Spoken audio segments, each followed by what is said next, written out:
I'm willing to bet that this book will change the way that you think about the world. I hope that it does. It did for me. I went through most of my college education and my early career learning basic rules about debt. I studied economics in undergrad. I did a master's in development studies, which was mostly economics. And then I started a career as a financial journalist working for a wire service. And throughout all of that, I learned a few main rules. And then I read this book. David Graeber's Debt, the First 5,000 Years rewrites the way that we think about nearly everything when it comes to debt. It uses Graeber's detailed anthropology, his signature style, his very careful but incredibly infectious passion to make what amounts to one main argument, and it is this: that debt is a tool of the powerful, and that the rules of debt are only there because we roll over ourselves and accept them. Welcome to Champagne Anarchism.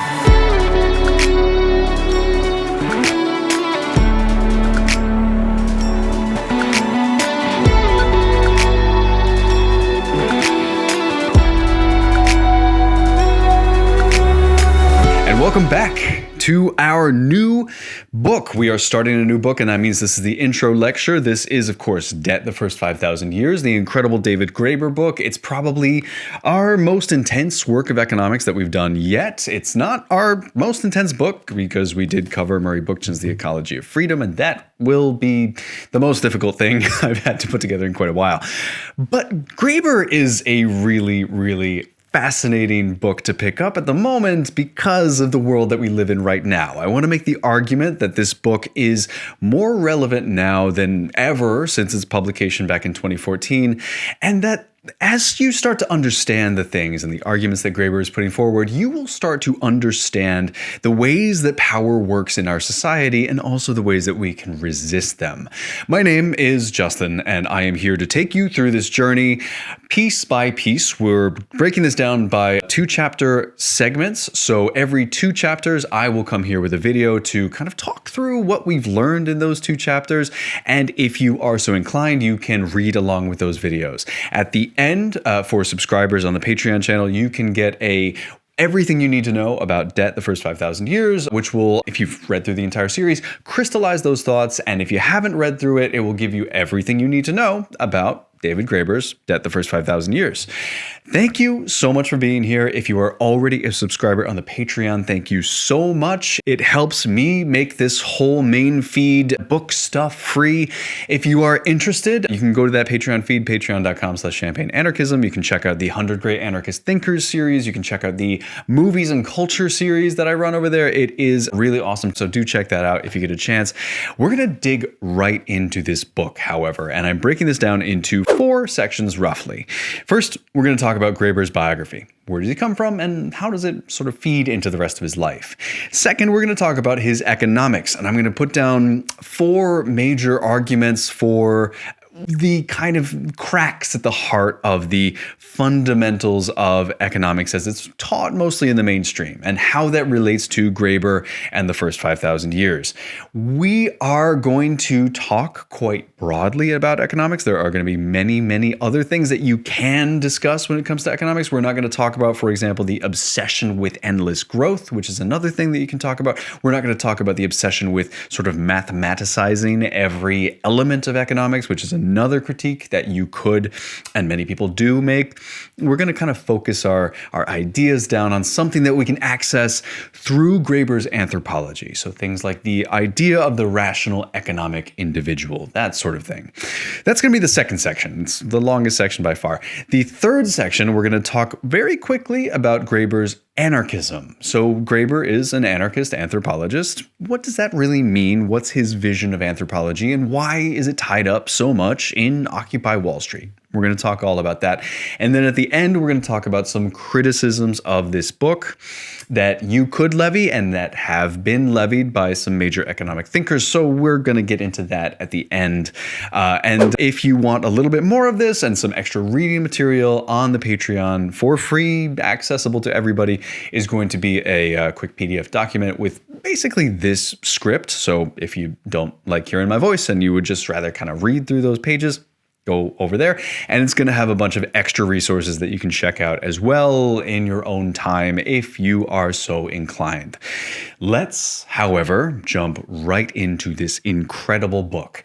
Now, normally I start these videos with a sort of how to read, how to break this down. When you look at a book that is 400 pages long, depending on what kind of edition you have, it can be a little tough. This one, I'm going to say what I said for the last couple modern books that we've read, which is you can kind of just sit down and read this. In terms of language, this is not terribly academic. However, it is not always the easiest thing to read. Graeber has a very approachable style, but these are very difficult concepts often to access. So with a book like this, I find it very helpful to read with Google around, right? Read, as always, with a notebook. The other thing that I found very helpful for a book like this, although I didn't actually do it with my particular copy, but I will often just take a sticky note, stick it in, write a major question, and that way I can kind of come back as I read through and kind of crystallize some of the things, the questions, the comments and concerns, laments, dirges, all of this stuff that I had into something that by the end of the book I can say, okay,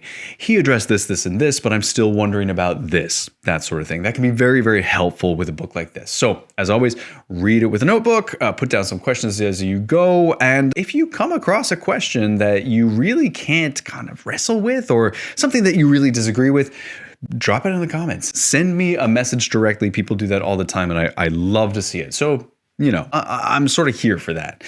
But we will get through this book and its difficulty together. Now let's talk about David Graeber, who he was, a little bit about his biography.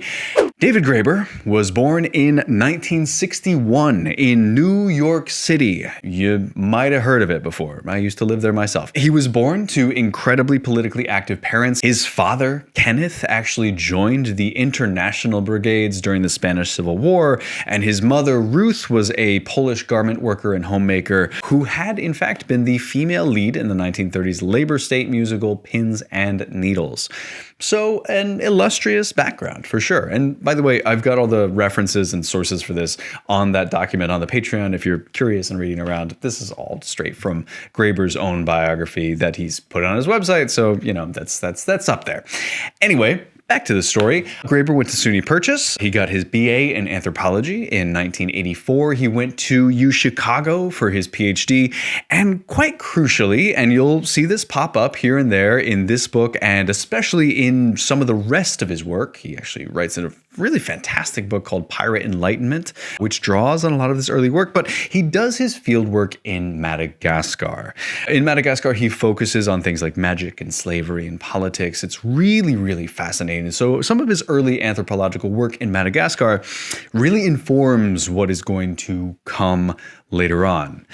Now, quite notoriously, Graeber spends a few years teaching at Yale. He's actually ousted, his contract isn't renewed. A lot of people, Graeber included, viewed it as a politically motivated kind of retribution for his anarchist activism. But he's quite quickly after that snapped up by goldsmiths in London. Shortly after that, he moves to the London School of Economics. I actually studied at the LSE during this time, but unfortunately I never crossed paths with Graeber. All of my classes were in economics and politics, which in hindsight is kind of devastating. But you know what? I should have taken some anthropology classes. That's on me. Now, as an academic, Graeber is a pretty unapologetic anarchist. His early works, including Fragments of an Anarchist Anthropology, which is the first book of his to actually get published, is about wrestling with the ways that we can build anarchism and anarchist theory into academia, and more specifically, into anthropology. And this is actually one of the great strengths of this book in particular, if you ask me. Debt, the first 5,000 years, of course, is effective precisely because Graeber can bring his kind of anarchist anthropological perspective to bear on the economic science, or the economic pseudoscience. We'll talk about that in just a second. It is, at its core, a very multidisciplinary work, right? This is not just economics. This is not just anthropology. It is anthropology. It is economics. It is history. It is a lot of things kind of intertwined. It's deeply multidisciplinary. It's philosophical. It's ethical. It's a lot more stuff kind of all together. And because of that, Graeber can draw on things that a normal economic historian just doesn't have access to. And that is what makes it such a powerful and potent work. Now, throughout his life, Graeber was incredibly active in activism and in politics. In 2011, quite famously, he finds himself right in the middle of Occupy Wall Street, the encampments, the assemblies, the debates. He actually helps to popularize and sharpen the phrase, "We are the 99%, which then, of course, gets picked up by many people after that, including Bernie Sanders during his presidential campaign. But Occupy Wall Street is really central to a lot of his later thinking. We'll get back to this when we discuss his anarchism as well, but Occupy is very, very big in his mind. Now, it is not just Occupy, it's a bunch of other activist movements around that, but really front and center for David Graeber is Occupy Wall Street and the global Occupy movement. Let's get back to his books, though. So some of the other books, the major books that he writes, are ones that you might recognize. The Utopia of Rules, for example, about the effects of bureaucracy. There's also Bullshit Jobs, about the rise of well-paid, meaningless work, the phenomenon of the bullshit job. You also have The Dawn of Everything, which is a re-examination of all of human history, he writes it with David Wengrow, through an anarchist anthropological lens. We talked a lot about that book when we talked about Murray Bookchin's The Ecology of Freedom. It's a really, really fascinating book. I can't recommend it highly enough. David Graeber, unfortunately, dies quite suddenly during the pandemic in 2020. He's just 59 years old, and he is very much remembered as a public intellectual who could speak and communicate very fluently and beautifully about anarchism. And I cannot recommend his work enough. It is just fantastic. I could not be more excited to be doing this book here with you now and digging into it and writing these scripts and all of that stuff. I love Graeber's work. I've been wanting to do it for a while. So let's dig in, and let's talk as well about his economics. Of course, I've titled this section, Forget Everything You Know About Economics, but the single most important thing that shapes David Graeber's thinking, and the thinking of literally anybody interested or working around or in the field of economics, money, and finance, is the financial crisis of 2008, the Great Financial Crisis. And that's because the financial crisis really precipitates a reckoning in economics, this kind of pseudoscience of economics that we haven't really properly yet finished wrestling with. And that is because most mainstream economics, despite literally all available data, continue to believe in the old rules of the game. So I am here to tell you something very simple as you go in to read Debt the First 5,000 Years, and that is forget everything you know about economics.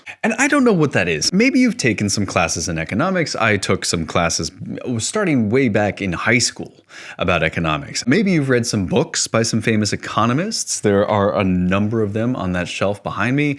Maybe you have an advanced degree in economics, or you have a job in economics, or you work at a bank. Whatever it is, you probably have some variety of preconceived notions about how debt and money are supposed to work. And I'm here to tell you that if you've never read Graeber before, or so-called heterodox economics, or the heterodox economists, relax those assumptions. Now, as I said, there are literally dozens of criticisms of what you might call mainstream economics, and there are any number of words that you could apply to that. We're going to shy away a little bit from terms like neoliberal, neoclassical, all that stuff, but I'm just going to sort of broadly term it mainstream economics. But even though there are all of these different criticisms that you could levy against the economic science, we're going to focus down on 4. I am trying as much as I can to kind of get to the heart of this issue here, because we have a tendency to treat economics as a science, and it is simply not a science. You may have seen some elements of this before, because it can be quite beguiling the way we talk about economics. You've seen the beauty of the supply and demand charts. Maybe you're lucky and you've seen some of the really incredibly beautiful models of things like currency crisis, for example. These kind of elegant and mathematical ways to predict when a country will abandon something like a currency peg. These can be actually kind of brilliant and and really, really beautiful in their own way. And as you study them, you learn to appreciate that kind of scientific mathematical beauty. So trust me, I know it can be stunning and it can be very beguiling to think that there are these hard and fast rules out there. And it is something that is tough to abandon, especially where I'm sitting, where these sorts of things are beaten into your brain. But economics just isn't a science. And that is because unlike certain actual hard sciences, things like physics or chemistry, all of these hard sciences that are trying to tease out and derive the unshakable laws of the universe, economics is trying to describe the behavior of humans. And humans are weird and complicated. So the first main criticism that I'm going to levy here is that the rational individual doesn't exist. What am I talking about? Well, at the core of mainstream economics is this assumption, this key assumption that basically goes, humans are creatures that make choices, and those choices are made rationally, they are made independently, and they are made freely. And when they are made, humans will tend to maximize something. Generally, that something is called individual utility. Utility is kind of a catch-all phrase. It can mean, variously things like economic well-being, it can mean happiness, it can mean some other condition, things that people like. The idea, in other words, is that humans broadly operate a bit like a business would. So businesses always maximize profit. They will seek in every single case to reduce costs and increase revenues, to maximize profit. And you can point at a business and say, okay, given these three choices, and assuming they know everything that they could possibly know about the choice, a business will pick A, B, or C depending on what maximizes profit. Well, humans do the same thing. Give a human two different choices, the human will tend to pick the choice that maximizes their utility. And again, I sort of hate this term utility because it does tend to be a catch-all. You can think of it in terms of happiness. Well, a human will pick the thing that maximizes their happiness. Often this is presented to us in terms of money. A human will seek to maximize their economic wealth so that they can do more things with that money. A human may seek to maximize their leisure time, so spend less time working and more time in leisure activities, stuff like that. And all of this gets sort of put under this general umbrella that's called utility. And what we're left with is a vision of human beings as individualistic, as perfectly rational, as perfectly informed so that they can make the best rational choice, and relentlessly self-interested. And what I am here to tell you is that none of that's true. But if it is true, let's assume for a second that it is true, well, fantastic. Then you can build any number of utility maximization functions and models to derive the rules of economics. That might sound abstract. Let's think of a couple examples. If you believe in the myth of the rational individual, then markets should reach an optimal balance. They should find themselves in some variety of equilibrium without any kind of interference. If that is true, then, for example, in the labor market, workers should pick the optimal balance between time spent working and time spent in leisure activities. So you shouldn't, for example, need things like minimum wages because if the wage is too low, people just won't accept that trade-off. You also shouldn't need things like certain hour work weeks because people will only work overtime when they want to work overtime, when working overtime would benefit them in some other capacity. They are always maximizing their utility, right? So if they're off working overtime beyond that certain hour work week, then it's because they wanted to. You also, in this very theoretical sense, shouldn't need checks against workplace abuses because in an abusive workplace, workers just won't work there anymore. They'll go somewhere else. You actually also, in this kind of maddening example, wouldn't need child labor laws because parents should just maximize the amount of education that their children get up to a certain level because education will maximize their long-term profitability. Their ability to attract high wages depends on the education. So parents should put their kids into education rather than the workplace because that's going to maximize their work potential. And if they do put their children into the workplace, it's because education actually wouldn't be that valuable for them. So Perfectly rational, perfectly individualistic individuals are going to find some kind of Pareto equilibrium is what we sometimes call this. This is this kind of equilibrium throughout these different structures within the economy. But we, of course, live in the real world. We know that we do need these things. In fact, we need them very, very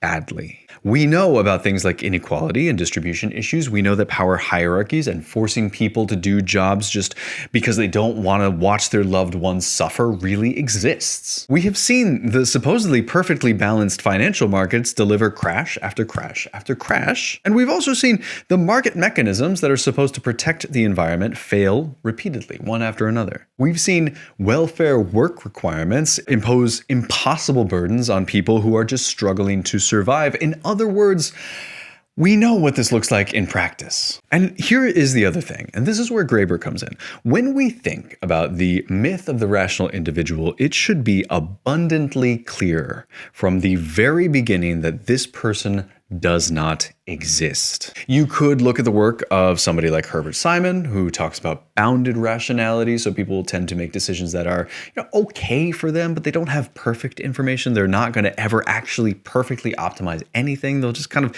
do their best to sort of approximate something. You could read somebody like Daniel Kahneman and Amos Tversky to discover that humans are very susceptible to being led astray because of any number of personal biases that we have, heuristics, advertising. We are incredibly susceptible to all of this. You could also read some feminist economic theorists, people like Silvia Federici, which is the book before the last one that we read, Silvia Federici's Caliban and the Witch. And people like Silvia Federici will point out that women, for example, work jobs with zero economic compensation. So things like housework and care work, that is, they will work jobs that are completely altruistic and have literally held society together. And this is a feminist critique of this economic doctrine, by the way. You could also then read David Graeber to find that actually, historically, history is just littered with examples of things like gift economies and land redistribution and communal ownership and reciprocity and group care and any number of things that demonstrate that we are deeply irrational. Or maybe we are just human and we care about each other and we act in any number of completely selfless ways that modern economics just is not set up to reflect. And maybe that, in a way, is rational. I don't know. I'm not an economist. The second critique that we're going to talk about is that the market isn't neutral, and it never has been. Now, this is something that we will find over and over again in this book in particular.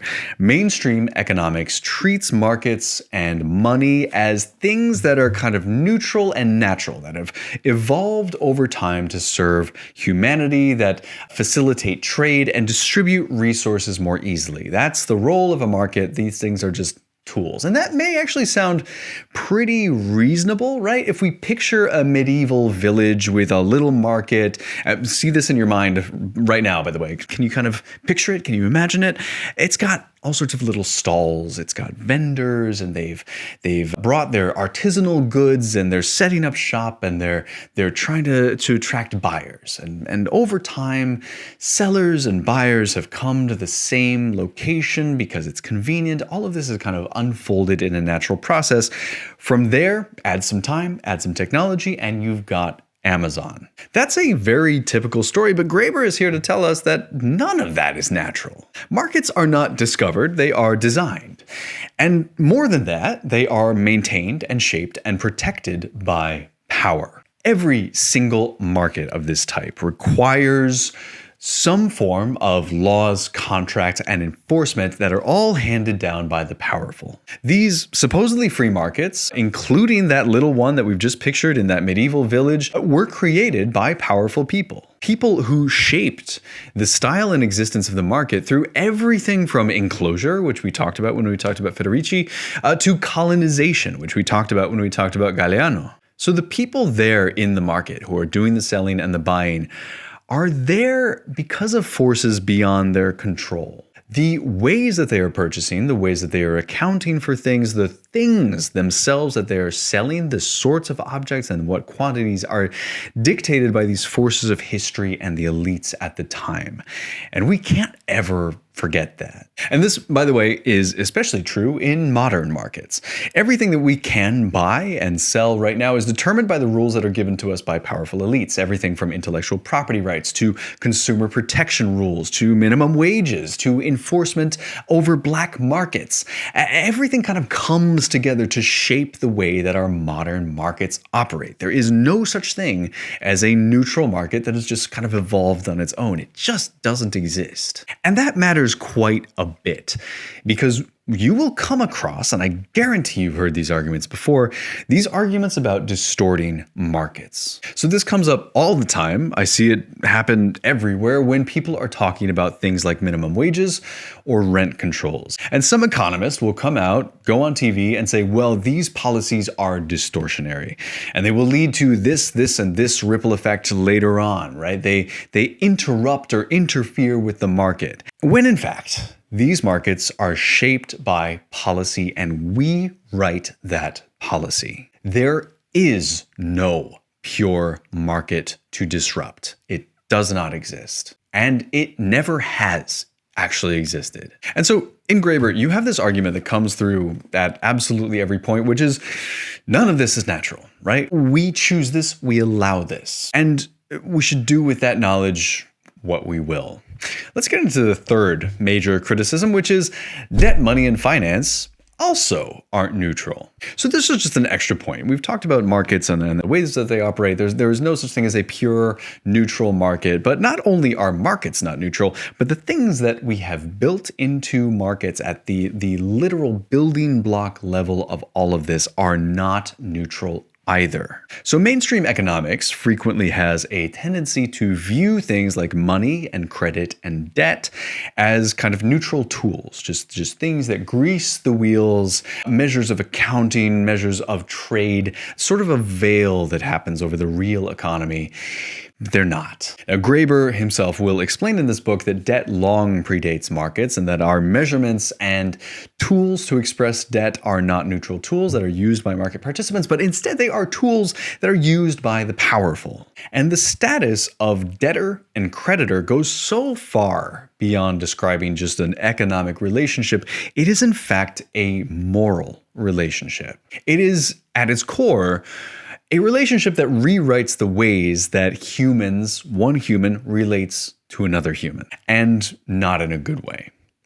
Now, that contract as well, the other thing that we should say, the contract drives markets and economies, not the other way around.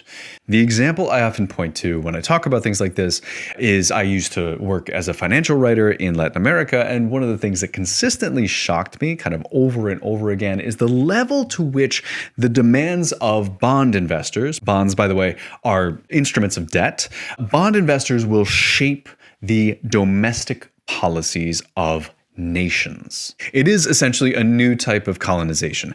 Governments don't really respond to the wishes of voters. What they are really responding to is the wishes of a couple investors in far-flung countries, normally New York, London, Dubai, Singapore, whatever. And then they do those policies in response to those investors, and they disguise those policies as domestic policy meant to help the voters. It's not the voters driving the conversation, it is the investors. And it is the investors doing so through the structures and tools that they have built.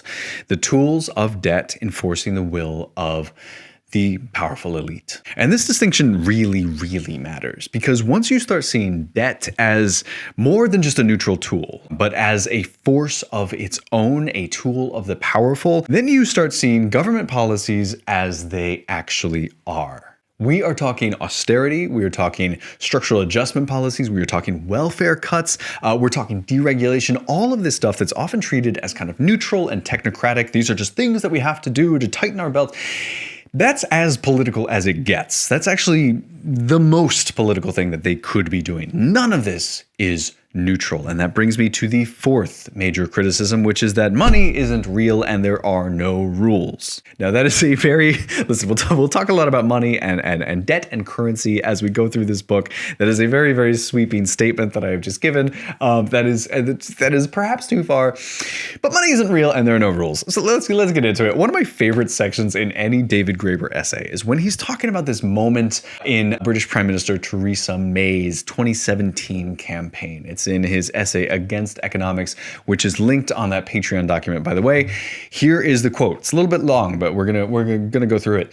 "There is no magic money tree," as Theresa May put it during a snap election in 2017. Virtually the only memorable line from one of the most lackluster campaigns in British history. The phrase has been repeated endlessly in the media whenever somebody asks why the UK is the only country in Western Europe that charges university tuition, or whether it is really necessary to have quite so many people sleeping on the streets.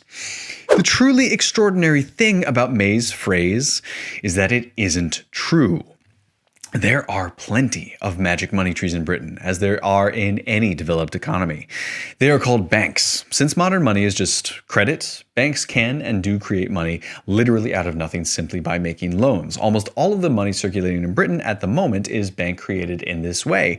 Not only is the public largely unaware of this, but a recent survey by the British research group Positive Money discovered that an astounding 85% of members of parliament had no idea where money really came from. Most appear to be under the impression that it was produced by the Royal Mint. One of the things that you will find consistently in Debt, the First 5,000 Years, is a teardown of what we often think of as the most sacred rules in economics. These are rules that we think are unshakable, but they are only thought to be unshakable because we don't totally understand them. We think we can't just print money, yet we just print money kind of all the time. You can't just erase debt. Debt must be repaid, yet we used to erase debts all the time. You can't just interfere with markets, yet pure markets don't exist. Markets are interference to start out with. And so Graeber, because of his anthropological roots and his very keen eye, is kind of at the forefront of a movement in and around economics that has been going on for a very long time. It's a heterodox movement that seeks to kind of upend some of the established rules of economics. It used to be people like Marx, Polanyi, Veblen, Keynes, Robinson, Minsky, Sen, etc. And now the torch has kind of been passed to a new generation. People like Stephanie Kelton, Mariana Mazzucato, Nancy Fraser, Jason Hickel, Ha-Joon Chang, Thomas Piketty, David Graeber, and many more. All to wildly different degrees, obviously, but ultimately all picking away at the foundations of economic theory and economic science, pseudoscience, to basically say, listen, we make these rules. We can bend them and we can break them. The last thing I will say when we talk about economics and the rules of economics is that to truly understand how we can resist the rules of economics and the dominance that economics and debt and the bond markets and investors have over our lives, the first step is to understand them. A lot of financial power is because financial power is obscured behind this layer that seems impenetrable. People talking about the derivatives market and CDS and spreads and all of this different stuff. And when you can kind of drill down into what these actually are, these instruments, you have given yourself a source of knowledge that serves as power. And that should be the first step to any of this. So reading Debt, the First 5,000 Years is not just educating ourselves, it is actually putting a tool, a weapon in our hands that can be very, very potent. So back to the main script that I've got here, and we're going to talk about Graeber's anarchism. Now, I believe that David Graeber is genuinely one of the most effective communicators of anarchism in modern times, possibly ever. So because of that, I want to give you a little bit of perspective, and there's plenty of extra reading that you could do, but a little bit of perspective on his particular version of anarchism. You will hear me say this a lot. There are as many different types of anarchism as there are anarchists. There are plenty of different strands and thinkers, and they are all, well, most are very fascinating. So there are many ways that you can take this. And so it's worth kind of understanding the context and reading the specific theorist to understand their particular brand of anarchism. The vast diversity of thinking on anarchism is, I think, one of its main strengths. But let's spend a little bit of time getting to know Graeber's anarchist anthropology. Now, one of my favorite Graeber essays, which is linked on that document over on the Patreon, is his very short and punchy introduction to anarchism for absolute beginners. It is called, "Are You an Anarchist? The Answer May Surprise You." In that essay, Graeber asks a few deceptively simple questions. So things like, if there's a line on a crowded bus, do you wait your turn? Are you a member of a club or a sports team or voluntary organization that makes decisions based on general consent? Do you believe that most politicians are selfish? Do you believe that those things that we tell our children, things like two wrongs don't make a right, etc., do you believe that those are actually true? And also, do you believe that humans are fundamentally corrupt and evil? If you answered yes to that last one, then okay, fine, you're probably not an anarchist. But if you answered yes to any of the other ones, yeah, you might have some anarchist tendencies. This is kind of a perfect jumping off point into anarchism and understanding what anarchism actually means and what those arguments are. The top level survey of this is that Graeber's anarchism is derived from two main assumptions. The first assumption is that humans are mostly cooperative, that if given the chance, most people will tend to work with each other and just kind of get things done, that we're not greedy by nature, we are greedy because we're made greedy by circumstance. The second thing is that power corrupts. And so from all of this, we take that you have to dismantle structures of power. You have to dismantle these hierarchies. Now, these two things, these two tenets, are ones that I borrow and I mention all the time. I think it is the perfect way to encapsulate anarchist thinking, is just by talking about these two assumptions. But Graeber takes these two principles to build a version of anarchism that is based on directness, on horizontality, and on decentralization. So it is incredibly, fundamentally bottom up. It depends on the people, it depends on the community, it depends how people want to arrange their things. It is a really, really interesting way to do this. And the thing about Graeber is that these things, the horizontality, which is just lack of leaders, the decentralization, all of this, it's not just a tactic. It's not just to sort of win some concession from something. It is, for Graeber, very ethical. That is to say, if you have a revolution that isn't based on these things, for Graeber, this just isn't a true revolution. The other thing that we should say is that Graeber was a lifetime critic of vanguardism. This is the revolution that's led by sort of an elite bloc. This is a very Leninist idea. So the elites guiding the masses. He's a lifelong critic of that. He also believes in the idea of revolutionary practice. And that's why Occupy is so significant to Graeber's thinking. For him, Occupy was an opportunity for ordinary people to experience, often for the first time, a kind of revolutionary practice, really taking these ideas and putting them into practice in a real way, living in these encampments, marching on these lines, holding these signs, often fighting with security forces that tried to clear places like Zuccotti Park. This is, in Graeber's sense, revolutionary practice. And beyond that, the last thing that we should say about Graeber's particular version of anarchism is that he's giving us a version of anarchism that's not just hypothetical. Graeber's anarchism is grounded in history. He is, throughout this book and every other work that he's put out, he's looking back and he's telling us now, look at all this. Look at the society around you.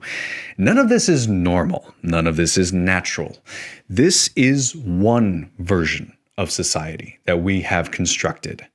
We can construct a different one, and we have before. And all of this is just a reminder from Graeber that none of this is inevitable in any way. And now let's turn to some criticisms. And there are plenty of criticisms that you can make. I love this book, but there are plenty of criticisms that you can make.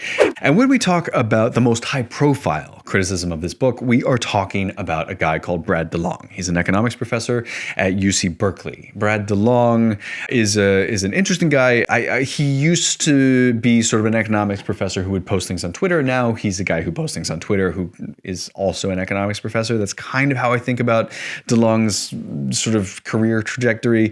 DeLong, after this book came out, made it his personal, deeply unhinged mission to discredit all of debt any way he could. The reasons truly are unclear to me. He went through an extended period of just sending out dozens of tweets about the supposed factual errors that he had found in this book. He would create fake Twitter accounts to try to engage Graeber on stuff. It was really, really weird.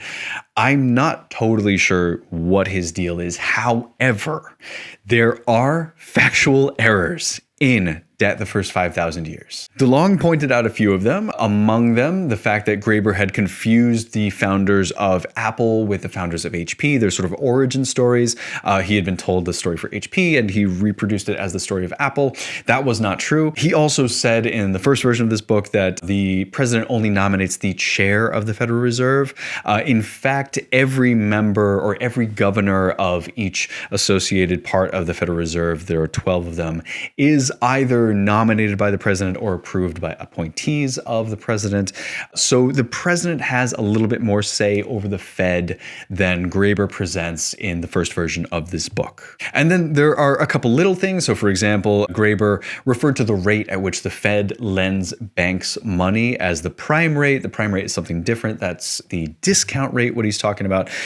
Stuff like that. Now, if you are reading the version that I have here, this is the updated version of Debt. Those errors are mostly corrected, but this is a giant sweeping work of history and anthropology, so definitely keep your eyes out for those errors. There will be historical interpretations that you won't agree with. There might probably be some factual errors in there that you may come across. I personally haven't immediately seen any, but they may still exist. There will be ways that he thinks about things as well that you can't quite figure out or follow.